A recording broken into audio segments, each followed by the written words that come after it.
Israel observed the holiest day in the Jewish calendar, Yom Kippur, as it faced international criticism over its military offensive in Lebanon and its soldiers firing on the peacekeepers. And this was the first time since 1973 that the country was embroiled in an active war on the holy day. In fact, Israelis marked the day on high alert, with troops continuing combat operations in Lebanon and Gaza and special alert systems in place to warn the population. More than 120 rockets were fired at Israel in the early hours of the holiday. The Hezbollah group warned residents in northern Israel to stay away from Israeli army sites.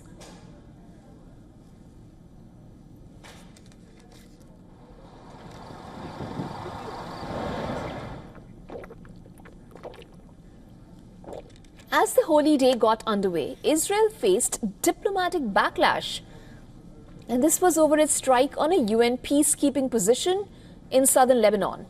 The headquarters of the UN interim force in Lebanon were hit by explosions for the second time in 48 hours. The Israeli army has been condemned by the UN chief, Antonio Guterres, and several world leaders, including French President Emmanuel Macron, Italian Prime Minister Giorgia Meloni, and even its key ally, the US President Joe Biden.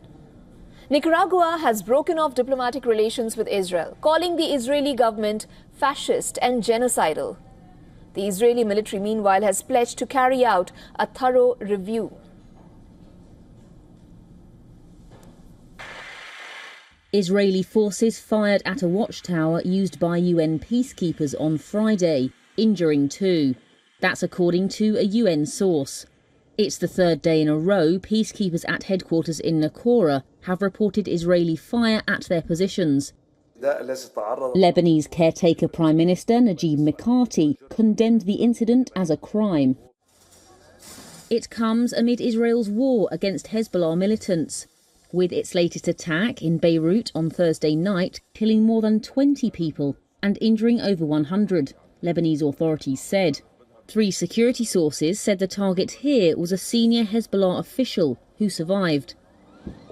Meanwhile, in Israel, Hezbollah killed a Thai worker after firing an anti-tank missile at a farming area, according to emergency services. The conflict between Israel and Hezbollah erupted 1 year ago. The Iran-backed group opened fire in support of Palestinian militant group Hamas at the start of the Gaza war. But the war in Lebanon has dramatically intensified over recent weeks, with Israel bombing Beirut's suburbs, killing top Hezbollah leaders and launching a ground attack.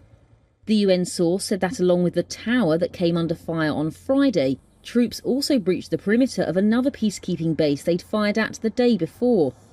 The UN's peacekeeping chief said that the safety of over 10,400 peacekeepers in Lebanon is, quote, increasingly in jeopardy. There was no immediate comment from the Israeli military on Friday's reported incidents. Neighboring Gaza, at least 30 people were killed by Israeli strikes through the day. Gaza's civil defense agency said that they were killed in several strikes in northern Gaza's Jabalia town, as well as a refugee camp. This includes hits on 8 schools in the camp that were serving as shelter for displaced people. With ongoing wars on multiple fronts, support for Netanyahu is slipping among Israelis. On the other hand, Naftali Bennett's political comeback is gaining momentum. His new party has surpassed Netanyahu's Likud in a recent poll. The poll shows Netanyahu's party slipping to 24 seats amid a stagnating coalition and rising opposition strength.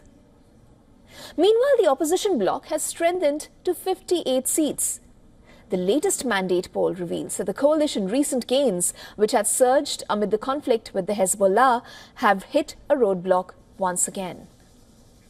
For all the latest news, download the WION app and subscribe to our YouTube channel.